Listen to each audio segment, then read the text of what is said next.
你可能不玩游戏机，但你一定知道索尼大法好。可能你不拍照，但多半也知道无极 No.1。这是一台 XS10，它不是画质最好的相机。你要是拿相机的各种传统指标去评判，它都很难称得上是一台出彩的相机。或许它就不该用相机的标准来评判，甚至我觉得它最像的地方就是它太不相机了，但也太适合普通人了。我给富士的第一个评价是，这是一台社交属性超级强的相机。看一下富士的各种机型，上到大几万的中画幅，下到几千块钱的小微单，都可以找到很多很有特色的造型。尤其是这个 X Pro 3，可以说是直接把信仰2个字写在脸上。还不只是造型上哦，如果你恰巧去小红书搜过富士，你还会发现大家都在发一些神秘代码，什么高光阴影、FX 颗粒，一组图片底下一半在夸夸夸，一半在好姐妹求预设。大家都知道富士其实也是拍立得大厂吧？假如恰巧你的手边有一台 Instax 打印机，拍完照直接选一张最喜欢的图片，你一张，小姐姐一张，现场出片卷死他们！直接反了就不会跑路了。还别说，这相机还挺清晰的。众所周知，手机上面其实有很多滤镜是模仿腹肌的色调。假如我把手机和相机的参数调到一样，是不是差不多呢？下面这一组照片，一组是手机拍的，一组是相机拍的，小伙伴们可以试着区分一下。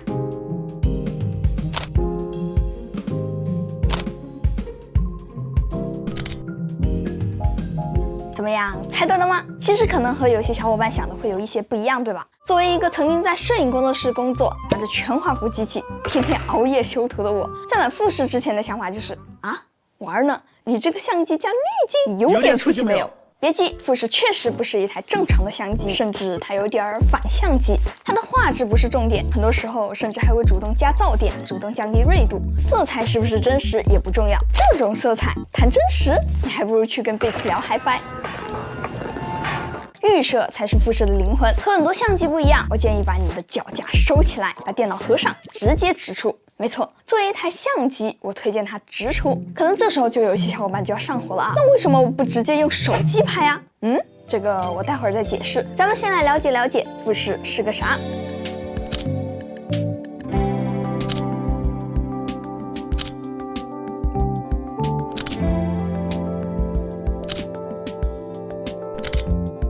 不知道都是出于什么样的原因，很多人应该都考虑过买一台相机吧。我问过一些朋友，他们说只是想拍照而已，真的没有想这么多。而且谁能拒绝身上挂一台亮闪闪的相机呢？但是很多人最后都没有下定决心去买，或者是买完没拍几次就在家里面吃灰。其实就是因为相机的门槛，什么是RAW啦，什么是光圈快门 ISO， 什么情况下该用什么模式，拍完之后该用什么软件修图，调色该怎么调，色相、色温、饱和度。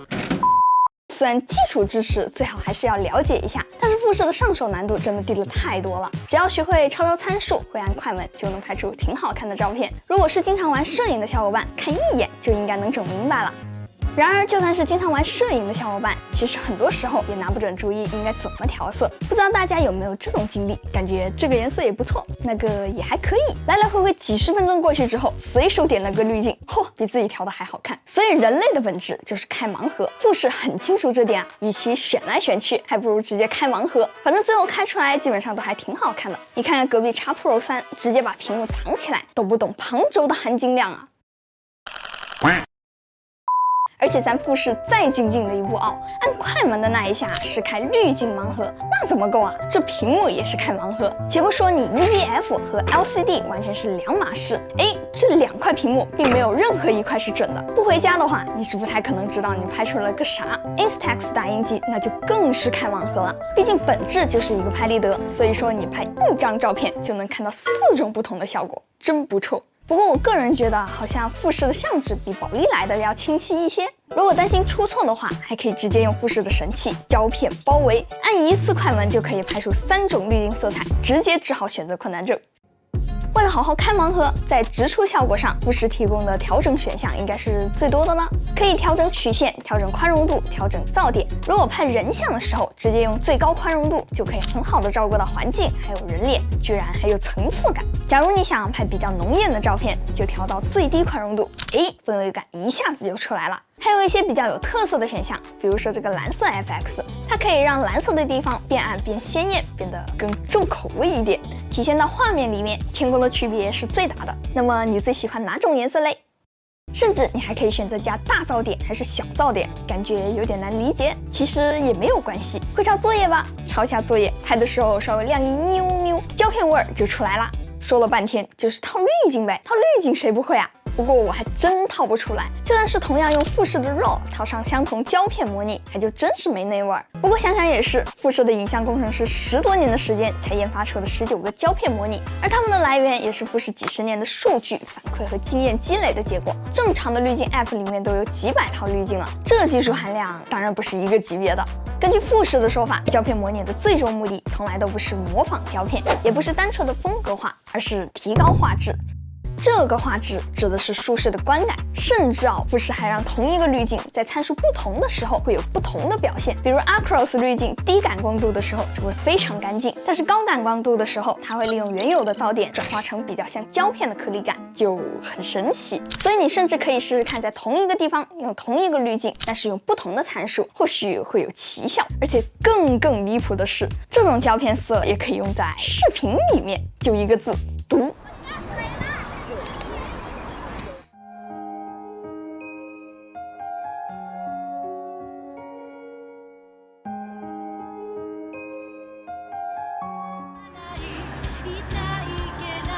到这里，我还是没有解释为什么它和手机就是那么不一样。没错，它还是加了很多风格化的调整，甚至引入了并不存在的噪点。但是它作为一台相机，还是得尊重事实。它不会凭空算出来细节，不会把铁片算成咸鱼，不会用 AI 去猜测，你大概是这个颜色吧。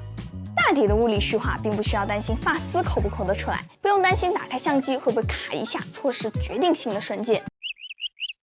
而且，如果你用的是自动模式，相机的色彩会准确许多，清晰度那就更不用说了，碾压级别的。而且同时，它又很易用，防抖，尤其是搭配某些镜头的防抖，那是相当不错。举个例子，我现在用的是1680的镜头，拧到最长，这在手机上面相当于一个5倍变焦，单手拿着点压力都没有。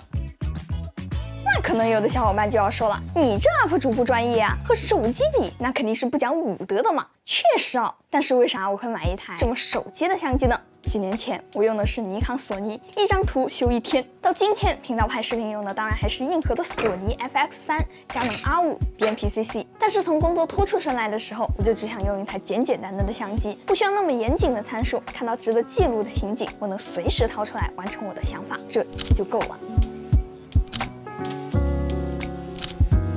以前的时间总是挤一挤就能挤出来，现在的生活其实根本没有时间留给我对照片调色、2次构图，甚至是排版。我还曾经怀疑过，是不是我对摄影本身失去兴趣了呢？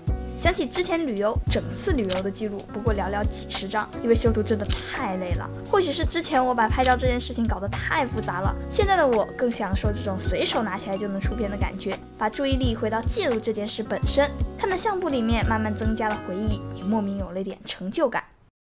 如果看到这里也想要入一台的小伙伴，我这里也有一些选购建议。富士的机子，我建议是以胶片模拟的数量来划分。现在除了高贵的中画幅，最多的机器有18种胶片模拟，这里面有5台机器 ：X-S10、X-T4、X-Pro3、X100V 和X-E4。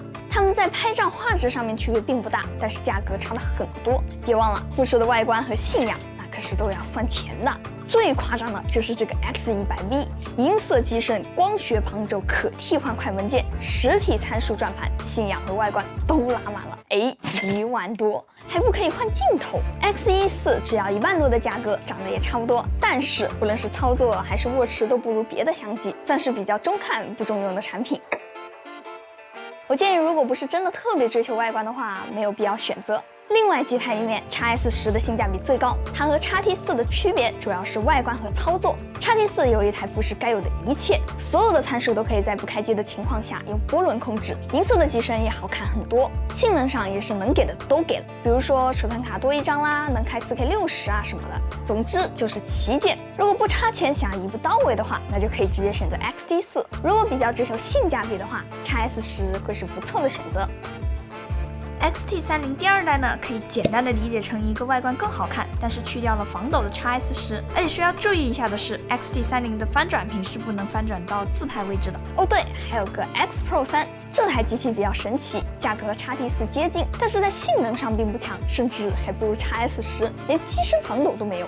最大的特点就是这个只能显示胶片名称的小屏幕。那它的卖点是什么呢？信仰，只有信仰极致的人才会去买这台机子，一般人打没。